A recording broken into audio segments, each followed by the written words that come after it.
wabarakatuh.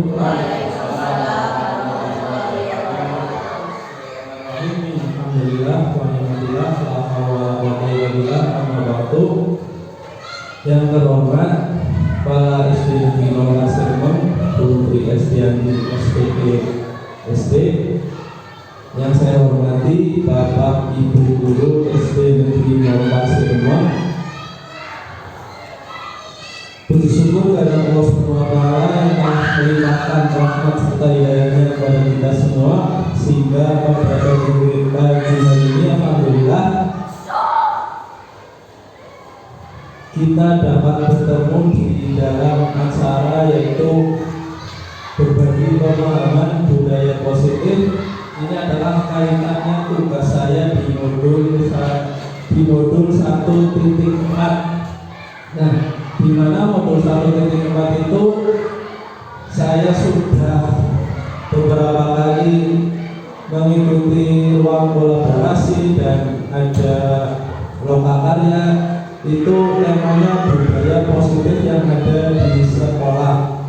Nah, pada hari ini bukan saya bermaksud menggurui atau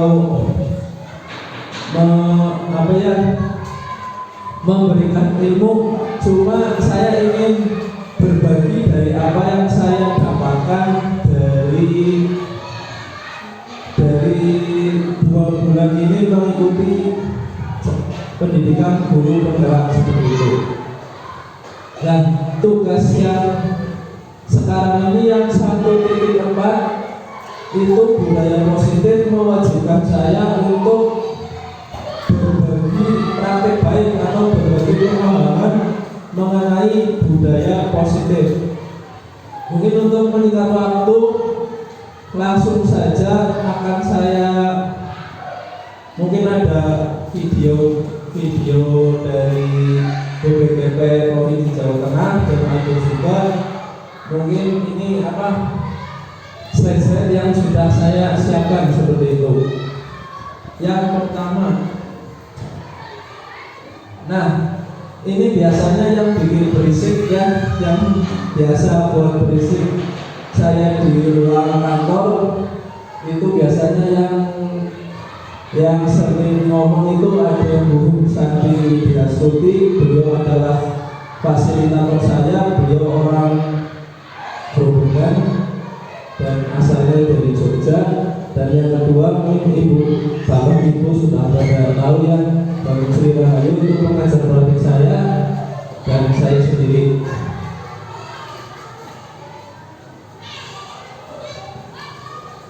Nah, mengenai pembelajaran dengan paradigma baru, tentu saja kita sudah, maksudnya dipaksa tidak asing dengan yang namanya profil pelajar Pancasila, di mana profil pelajar Pancasila kaitannya adalah dengan kurikulum merdeka seperti itu.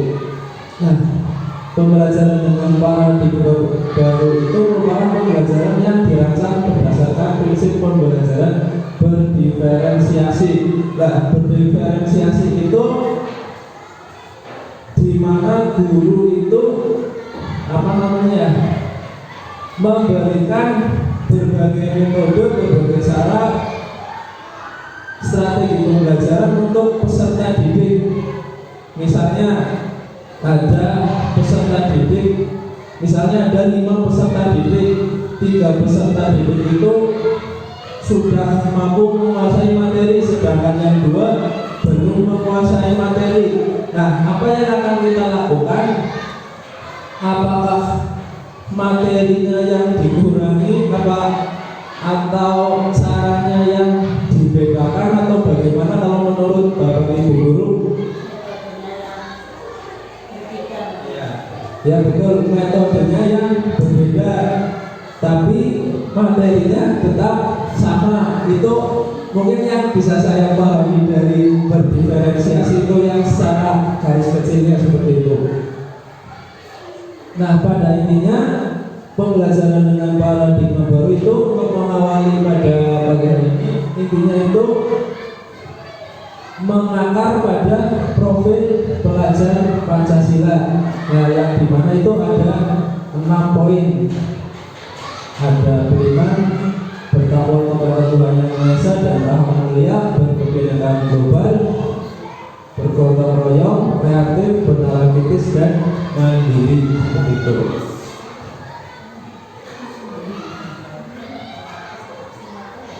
Nah, tentang budaya positif yang ada di sekolah, tentu saja kita ada teori kontrol. Namun ternyata ketika saya sudah mengikuti pendidikan guru penggerak, ini ada beberapa yang miskonsepsi, seperti ilusi guru mengontrol murid. Yang kedua, ilusi bahwa semua penguatan positif efektif dan bermanfaat. Yang ketiga, ilusi bahwa kritik dan membuat rasa bersalah mampu menguatkan karakter. Dan yang keempat, ilusi bahwa dewasa berhak memaksa. Nah, pada poin-poin yang keempat ini, ternyata teori kontrol itu nanti ada kaitannya dengan yang namanya hukuman dan restitusi. Nah, ternyata anak didik itu mempunyai kebutuhan hidup yang harus dipenuhi. Hanya seperti butuh perhatian seperti itu. Makanya kita sebagai guru mengenai kontrol yang kita lakukan itu nanti ada 5 posisi kontrol. Nah, sebelum masuk ke 5 posisi kontrol itu, ternyata ini ada miskonsepsi dulu. Ilusi guru mengontrol murid, bahwa peserta didik itu tidak bisa dituntut, seperti pemikirannya Ki Hajar Dewantara. Nah, pemikirannya Ki Hajar Dewantara itu bahwa murid itu harusnya bukan dituntut tapi dituntun, seperti itu. Bukan mengikuti kemauannya harus dipenuhi, cuma kita mengarahkan keinginannya agar dipenuhi, seperti itu.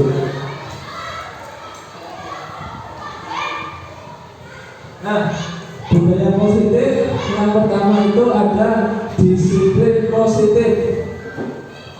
Nah, disiplin positif yang ada di sekolah itu banyak sekali kaitannya dengan kebiasaan-kebiasaan yang sudah kita lakukan. Tentunya di SD Negeri 04 Situmang cukup banyak hal-hal yang sudah diterapkan, seperti kemarin yang baru kita mulai, Bu Yanti dan Bu Karmini membaca Asmaul Husna. Itu kegiatan yang mengacu pada disiplin positif. Nah, disiplin positif itu diciptakan dari nilai-nilai kebajikan universal. Kenapa universal? Karena dilakukan secara menyeluruh yang ada di sekolah, begitu. Nah, pada hakikatnya disiplin positif itu tujuannya harus kepada peserta didik.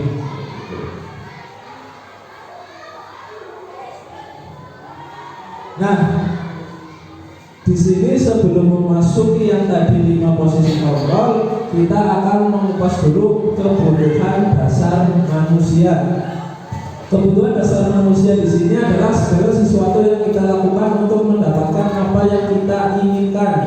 Seluruh tindakan yang kita lakukan memiliki tujuan tertentu, dan semua usaha terbaik yang kita lakukan adalah dalam rangka agar kebutuhan dasar kita terpenuhi dengan baik.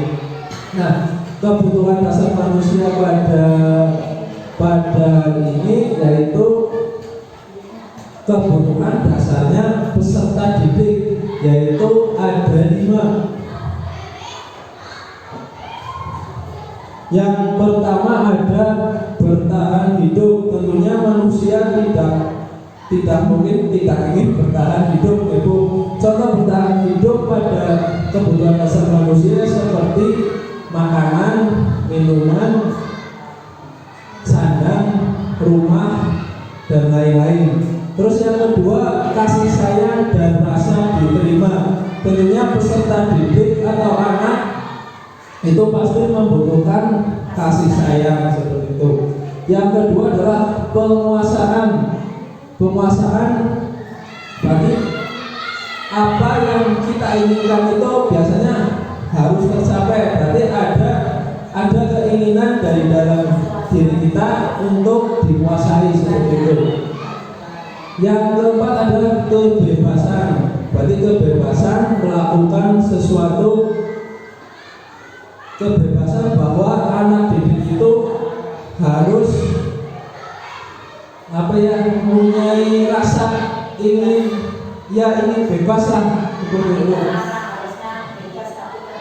Bebas tapi terarah. Yang kelima adalah kesenangan. Ya kalau anak didik atau peserta didik tidak luput dari yang namanya kebutuhan kesenangan. Ya ada bermain, ada belajar dan lain-lain seperti itu.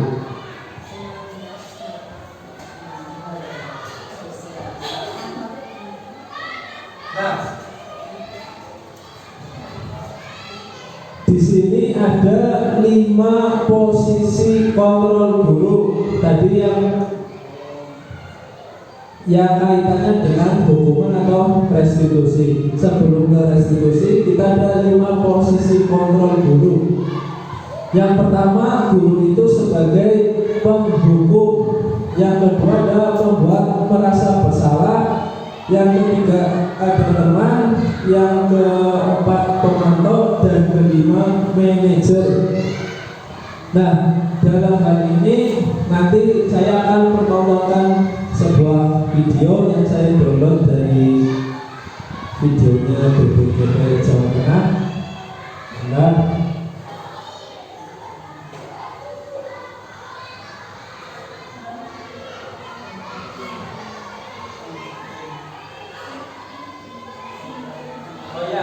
sebelum ke video ini ada tes dulu. Ini contoh penerapan 5 posisi kontrol guru. Nah, contoh kasusnya itu siswa tidak memakai atribut lengkap saat upacara bendera. Di sini guru sebagai penghukum kepada siswa itu disuruh hormat pada bendera selama 1 jam karena siswa itu tidak memakai atribut. Itu guru sebagai penghukum. Dan contoh yang kedua, guru membuat siswa merasa bersalah. Contohnya, berapa kali ibu atau bapak harus memberitahu kamu selalu saja mengecewakan ibu bapak. Nah, dari kata-kata itu menunjukkan bahwa anak itu disalahkan. Itu kata-katanya, itu kalimatnya. Terus yang ketiga sebagai teman. Nah, di guru sebagai teman, kata-katanya agar tidak kaku biasanya digunakannya seperti kalimat yang digunakan sehari-hari dengan teman kita seperti itu. Ayo dong ikuti aturan sekolah, tolong bantu ibu ya. Sekali ini ya sudah tidak apa-apa, lain-kali jangan sampai berbuat seperti ini lagi ya. Itu sebagai teman. Terus yang keempat sebagai pemantau. Kamu sudah melanggar peraturan sekolah, kamu tahu konsekuensinya. Setelah upacara kamu beri atributnya ke koperasi dan jangan diulangi lagi. Terus yang selanjutnya sebagai manajer ini di pendidikan guru penggerak adalah posisi yang harusnya diterapkan oleh guru atau kepala sekolah yang ada di sekolah, atau kalau yang di SMP itu sebagai guru BK seperti itu. Jadi kita memberikan kesempatan kepada siswa itu untuk menemukan solusinya sendiri. Biasanya kalau sebagai posisi kita sebagai teman, walaupun anak didik itu sudah dikasih kalimat penyemangat, tapi ada kemungkinan besoknya itu akan mengulangi lagi. Tapi ketika posisi guru sebagai manajer, mungkin ada sedikit kemungkinan anak itu akan mengulangi lagi, karena dia merasa dihargai bahwa dia sudah diberi kesempatan untuk merubah dirinya sendiri menjadi lebih baik.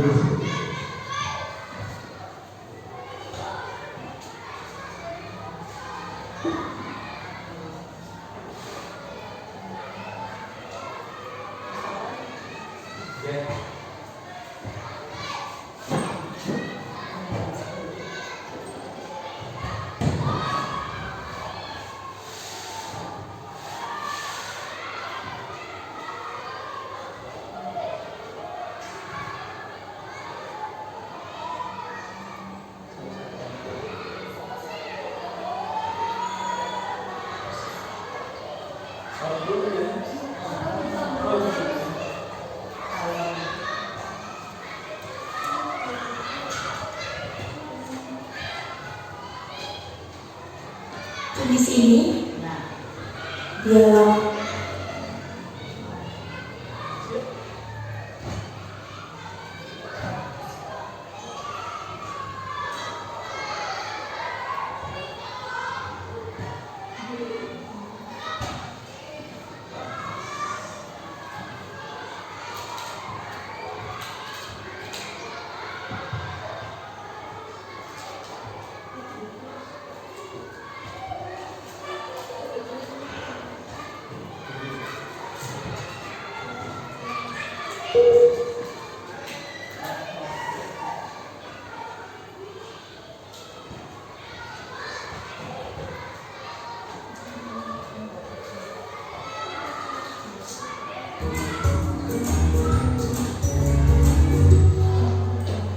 salam bahagia Ibu dan Bapak Guru hebat dalam menerapkan disiplin positif restitusi. Salah satu program yang dikembangkan adalah 5 posisi kontrol. 5 posisi kontrol dalam restitusi adalah proses perjalanan seorang pendidik agar dapat mengalami dirinya. Pada video kali ini kita akan membahas tentang 5 posisi kontrol yang dikembangkan oleh Gayung dosen dan contoh penerapannya.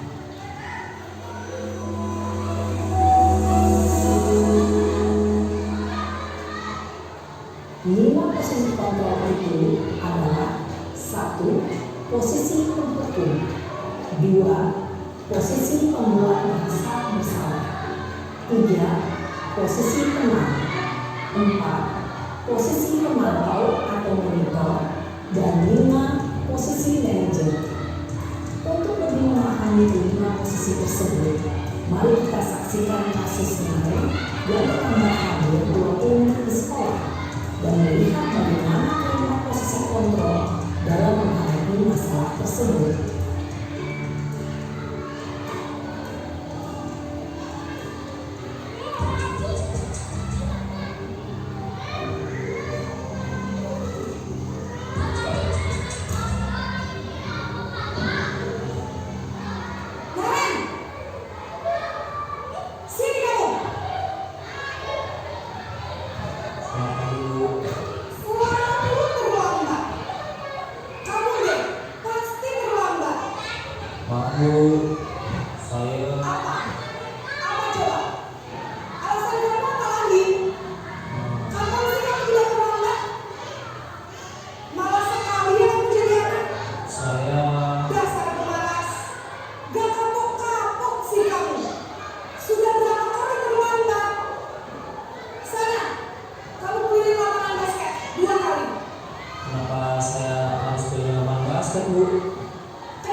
Posisi penghukum biasanya berbicara dengan nada tinggi menyakiti, dan menuduh. Hukuman bisa berupa fisik maupun psikis. Ibu dan bapak guru hebat, dampak yang terjadi pada murid ketika guru berada pada posisi pemukul adalah murid cenderung akan memberontak, bahkan melempar benda.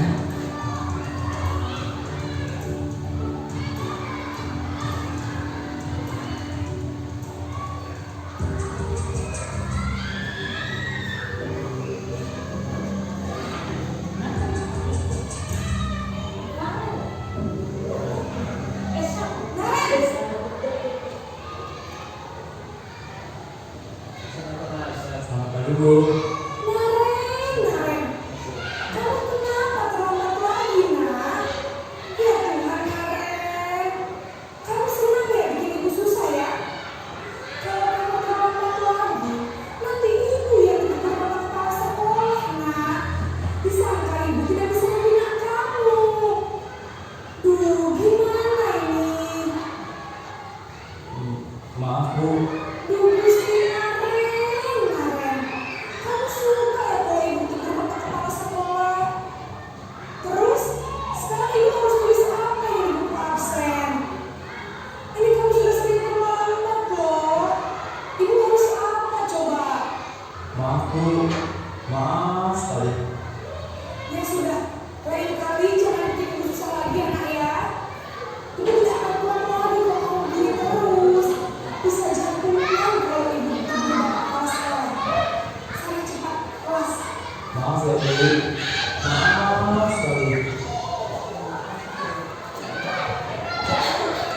Posisi membuat rasa bersalah, berbicara dengan nada tenang, cenderung lembut.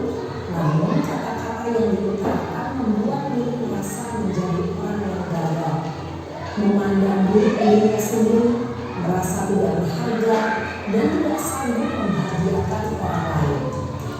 Ketika diri mengambil posisi membuat rasa bersalah, murid akan menganggap dirinya yang bersalah dan ia akan menyimpan emosi negatif tersebut di dalam dirinya.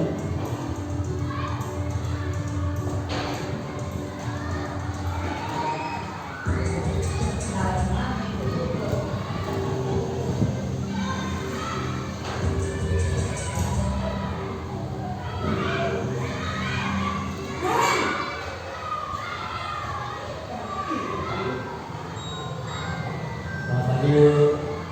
Wah, sudah jam berapa ini, nak? Terlambat lagi ya, sayang. Iya Bu. Habis tuh saya udah bangunkan saya Bu. Kamu malah menyalahkan ibu kamu. Kamu bukan anak yang paling kencang. Kok terlambat sih? Iya Bu. Saya memang terlambat bangun tadi. Jadi biarpun saya lari kencang, tetap banyak senja Bu. Ya sudah, sayang. Nanti lain kali larinya lebih kencang lagi ya. Biar gak terlambat lagi. Bikin seneng ibu. Demi ibu. Bisa kan? Bisa Bu. Ya sudah, sana ke kelas. Ibu beresin urusan absen kamu. Kamu ini ada salah aja. Dalam posisi tenang, guru berbicara dengan nada suara marah, atau cenderung bersenda gurau untuk menjaga suasana tetap santai. Murid akan merasa senang, aman, dan akrab dengan guru. Identitas yang tercipta adalah identitas sukses atau berhasil. Namun, ilmu ingat, karena ini masih berbentuk eksternal, maka ada faktor ketergantungan dari murid kepada orang tertentu. Di sini guru absennya, sehingga dalam waktu murid bisa berperilaku baik, namun hanya kepada orang-orang tertentu saja.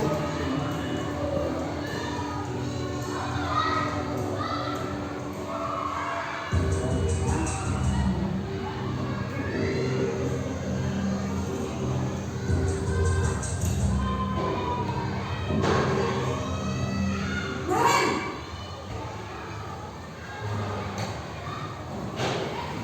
Selamat pagi Bu. Naren, apa peraturan sekolah kita tentang jam berapa kita harus masuk sekolahnya? Kita harus di sekolah jam 7 Bu.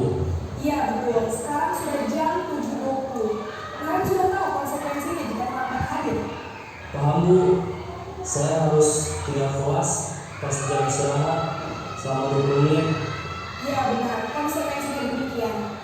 Jadi nanti jam 9.30 pas istirahat, kamu harus tinggal di kelas, kerjakan tugas tambahan untuk ketertinggalan kamu, ya. Baik Bu.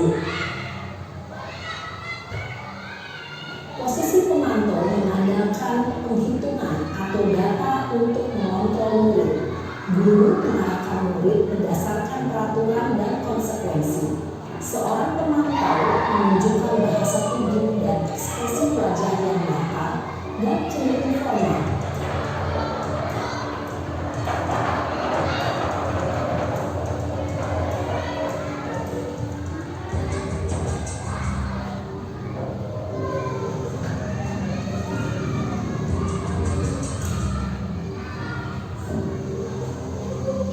Naren,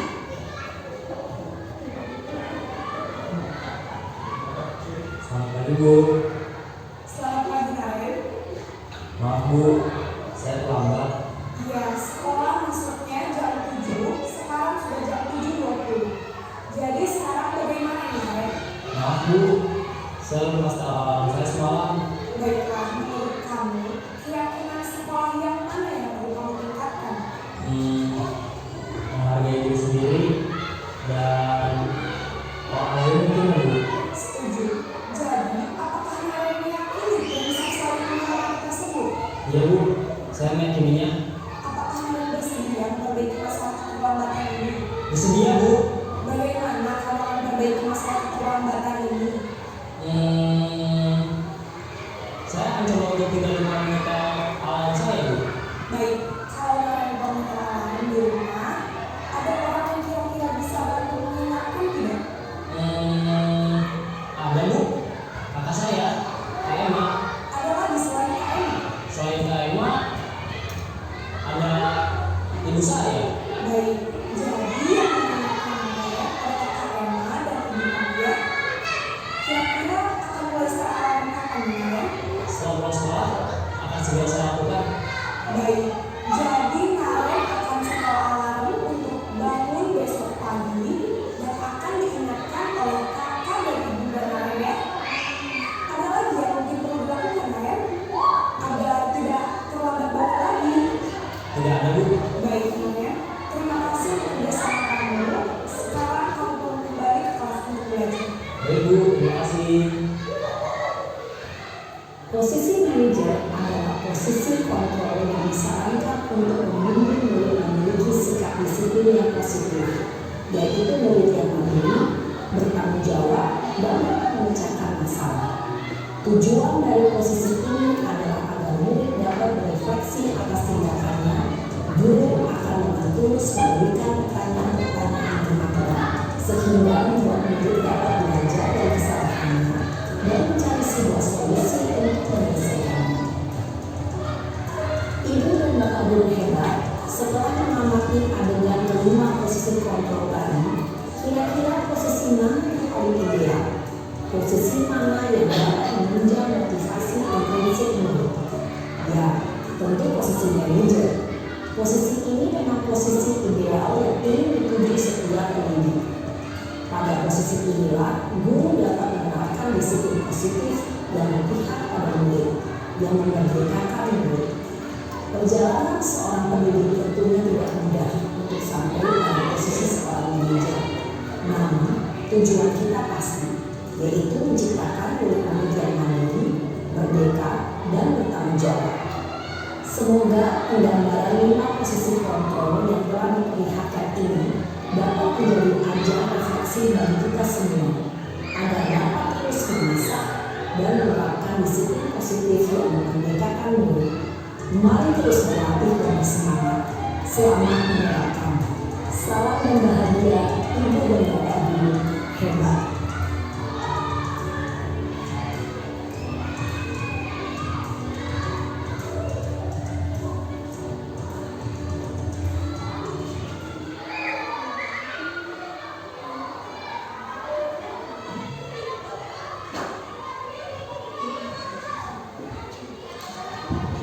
Ya, setelah melihat video tadi ada 5 posisi kontrol. Sekarang Bapak Ibu di sini ada sekitar 4 atau 5 kalimat yang nanti dipaskan. Misalnya saya kecewa sekali dengan kamu, itu pada posisi kontrol apa seperti itu menurut Bapak Ibu guru? Coba yang pertama, ini ada kalimat saya kecewa sekali dengan kamu. Ini kira-kira posisi kontrol apa ya? Tuh, Pak. Teman. Ada yang lain? Membuat merasa bersalah. Pak Ali? Kayaknya teman. Saya kecewa sekali dengan kamu. Nah, ini membuat merasa bersalah. Kenapa? Karena anak itu dibuat ya saya kecewa seperti itu kan ya menunjukkan bahwa guru itu membuat rasa bersalah kepada siswa seperti itu.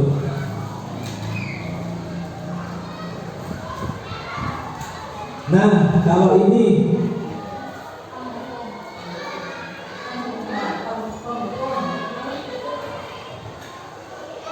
penghukum atau yang lain kira-kira?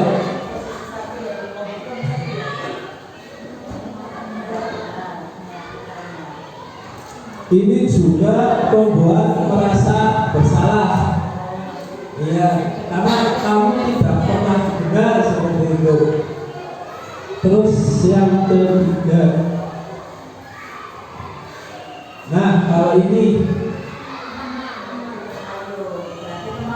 teman ya, kira-kira itu sebut kalimatnya memakai kalimat yang ya seperti mengajak teman ya. Ya, ayolah lakukan demi Bapak Ibu ya.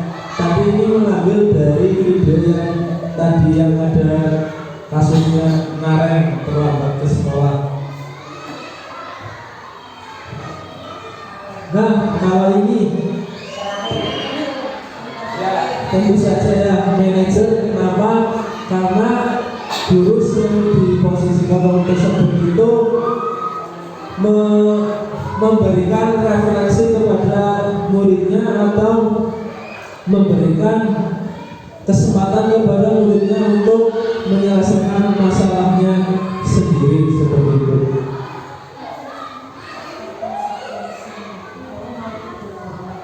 Nah, kalau ini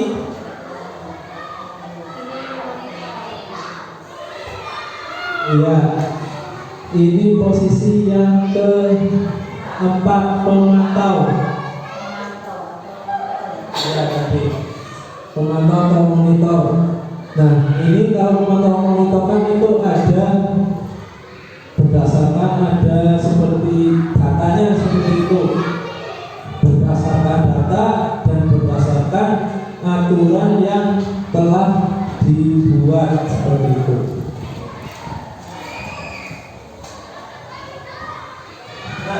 Kaitannya dengan 5 posisi kontrol itu tadi, posisi kontrol yang paling diinginkan itu adalah posisi manajer. Kenapa? Posisi manajer tadi sudah dilihat di videonya bahwa guru itu memberikan referensi dan memberikan kesempatan kepada peserta didik untuk memecahkan masalahnya sendiri. Nah, ada kaitannya dengan keyakinan kelas. Nah, di sini mengapa keyakinan kelas dan bukan peraturan kelas? Biasanya peraturan kelas dan keyakinan kelas itu biasanya bedanya ada di kalimatnya. Seperti ini contohnya. Jangan bertengkar. Nah, kalau peraturan kelas itu biasanya memakai kalimat atau kata jangan seperti itu. Nah, sedangkan di keyakinan kelas itu misalnya diganti dengan kata selalu rukun. Nah, seperti itu. Kalau peraturan kelas itu kan jangan bertengkar. Ini keyakinan kelas selalu rukun seperti itu. Ya. Intinya apa dari pemahaman saya yang saya dapatkan seperti itu.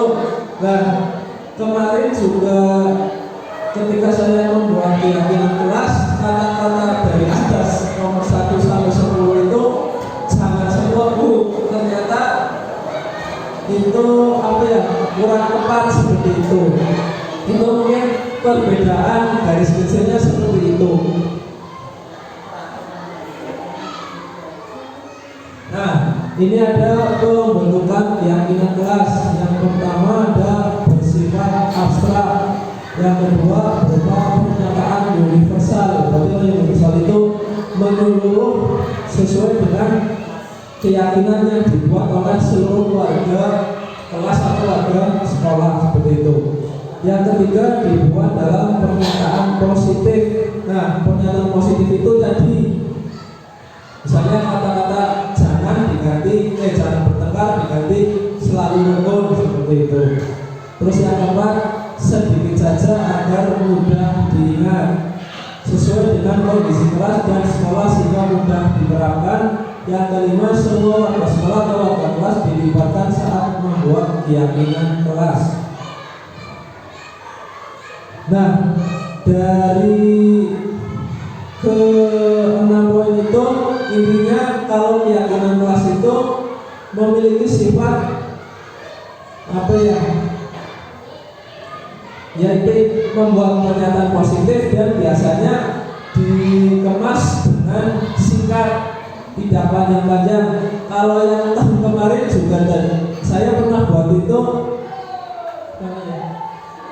intinya itu kalimatnya panjang sekali dan tidak mudah diingat oleh siswa. Tapi kalau keyakinan kelas ini diharapkan dibuatnya itu agar bisa diingat oleh siswa setiap hari.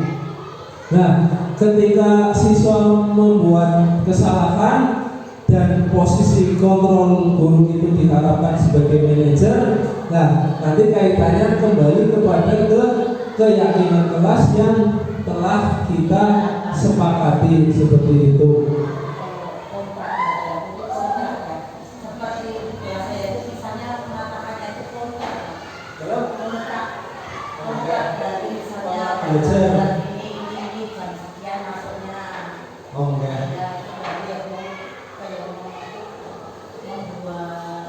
Kontrak belajar kita dulu memang seperti itu, Bu. Terus mengenai 5 posisi kontrol guru. Nah, di sini kita ada segitiga restitusi, suatu proses dialog yang dijalankan oleh guru agar dapat menghasilkan murid yang mandiri dan bertanggung jawab. Jadi, ketika kita misalnya sebagai manajer, posisi kontrolnya sebagai manajer, di dalam kita memberikan restitusi atau memberikan arahan kepada peserta didik itu tahapannya itu ada 3. Itu yang pertama menstabilkan identitas, yang kedua validasi tindakan yang salah, dan yang ketiga menanyakan keyakinan. Nah, karena saya di sini tidak bisa praktek dengan siswa, kemarin saya diberi tugas membuat video. Nah, video tersebut itu ada langkah-langkahnya. Nah, ini videonya sederhana dan namun suaranya lumayan berisik dan saya juga malu sendiri. Tapi saya tampilkan.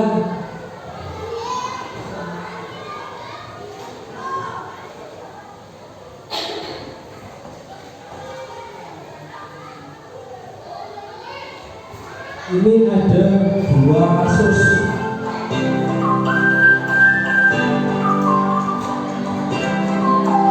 Ini foto saya lagi muda. Ini lagi muda.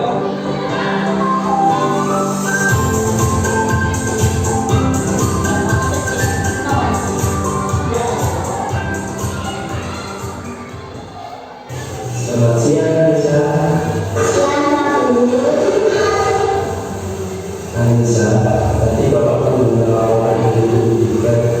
Tadi kamu terlambat ya? Terlambat datang ke sekolah itu sebuah kesalahan. Nah, ketika bisa berbuat kesalahan itu, manusia ini setiap orang pasti pernah berbuat kesalahan. Dan dalam diri kita belajar dari kesalahan tersebut dan berusaha untuk memperbaikinya. Setuju?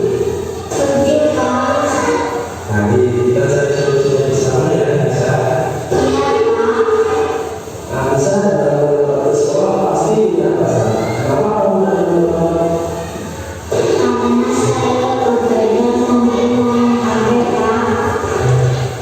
Kamu tahu dari kelas kita kalau kita sepakati. Kalau teman-teman ke sekolah sesuai dengan kelas kita tidak? Menurut kamu keyakinan kelas apa yang sudah kamu lihat? Menurut kamu disiplin itu penting tidak ada kamu?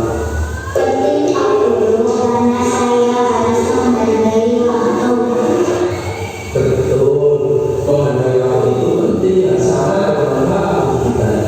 Seperti kita dapat menghargai orang di sekitar dan juga selalu rasa berlebihan, maka itu pentingnya disiplinnya kamu seperti itu. Nah, disiplin itu juga salah satu kunci sukses untuk kita nanti.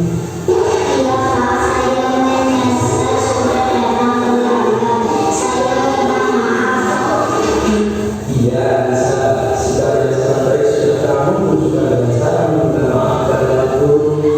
Menurut kamu, apa yang akan kamu lakukan agar kamu tidak dalam pelanggaran dari sekolah?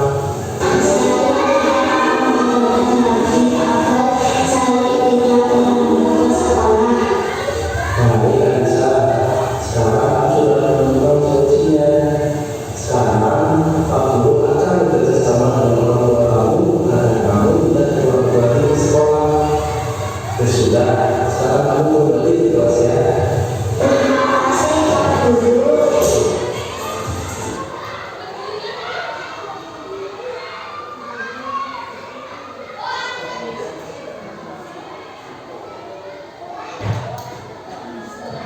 Nah, dari segitiga restitusi itu yang pertama ada menstabilkan identitas. Tadi mungkin video saya itu mengadopsi dari video yang dari anggota-anggota yang lain karena kita sepakati dari satu kelas seperti itu. Nah, menstabilkan identitas itu yang pertama ada kalimat, contoh-contoh kalimatnya itu ada berbuat salah itu wajar, tidak ada manusia yang sempurna, ibu bapak juga pernah melakukan itu. Berarti bahwa anak itu tidak boleh disalahkan, tapi mengarahkan pada pengalaman dulu yang pernah dialami seperti itu. Terus validasi tindakan yang salah itu ada kalimat-kalimatnya, ada contohnya. Kamu pasti punya alasan mengapa melakukan hal itu, atau padahal kamu bisa melakukan yang lebih buruk dari ini ya. Nah, itu contoh kalimat mengenai validasi tindakan yang salah. Terus yang ketiga, menanyakan keyakinan. Nah, menanyakan keyakinan ini tadi kaitannya dengan keyakinan keras yang telah dibuat dan disepakati oleh semuanya yang ada di kelas seperti itu. Terus terakhir penutup, intinya bahwa disiplin positif itu hendaknya guru memiliki standar kepribadian profesional dan sosial yang baik, di mana guru mampu merefleksi dirinya dalam posisi kepala saat ini dan bagaimana perjalanan dirinya sebagai among atau manajer. Nah, sesuai pemikiran, kalau berhubungan guru penggerak, sesuai pemikiran kinerja Dewan Toro, menuntun bukan menuntut. Mungkin itu pemaparan dari saya. Saya harapkan ada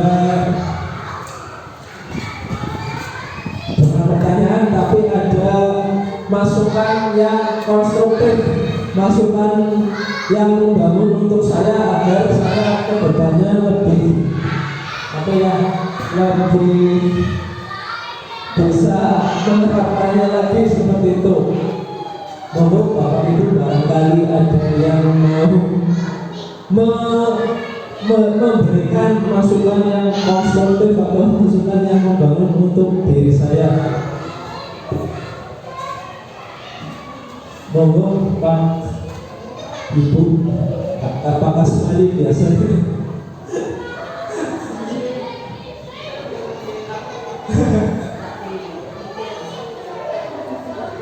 Monggo kata-kata hari ini, kata-kata hari ini.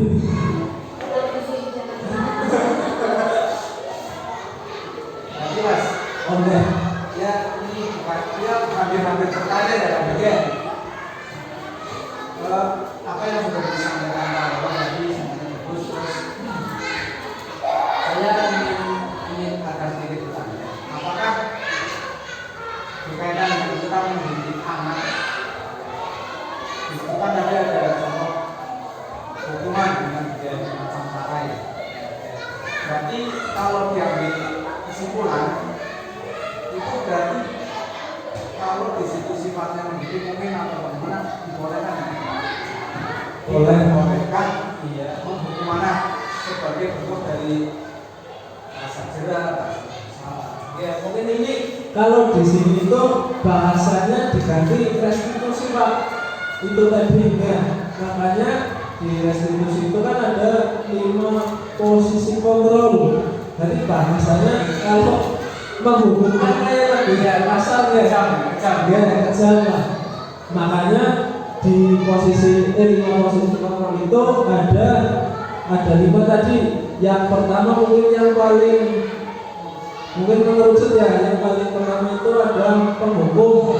Nah, kenapa penghukum ditaruh yang paling pertama itu mungkin karena bahasa itu ya tadi bisa dibilang paling kejam seperti itu. Terus yang kedua meningkat lagi ada yang sebagai teman, terus yang terakhir itu sebagai manajer seperti itu Pak. Oke, yang lain mungkin.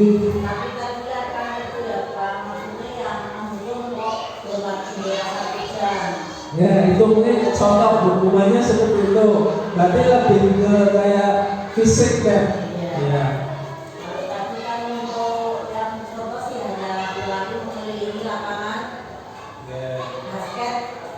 Ya mungkin seperti ini Pak.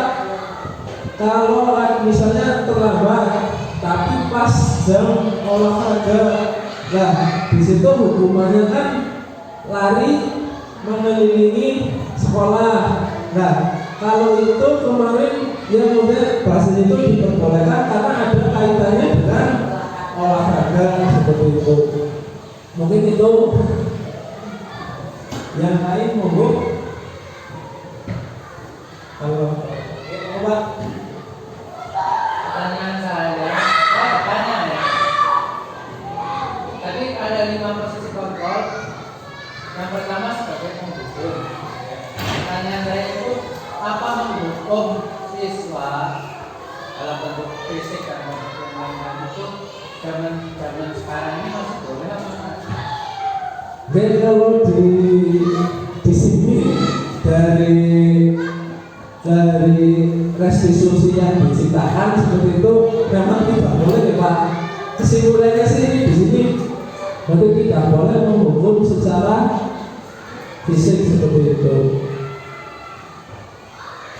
Apalagi hukuman yang membuat siswa itu jadi seperti secara tidak langsung itu seperti dibully, tapi dengan kata-kata yang lain seperti itu.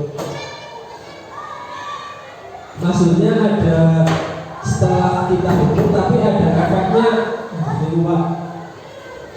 Itu yang tidak diperbolehkan. Boleh, Ya, boleh. ya,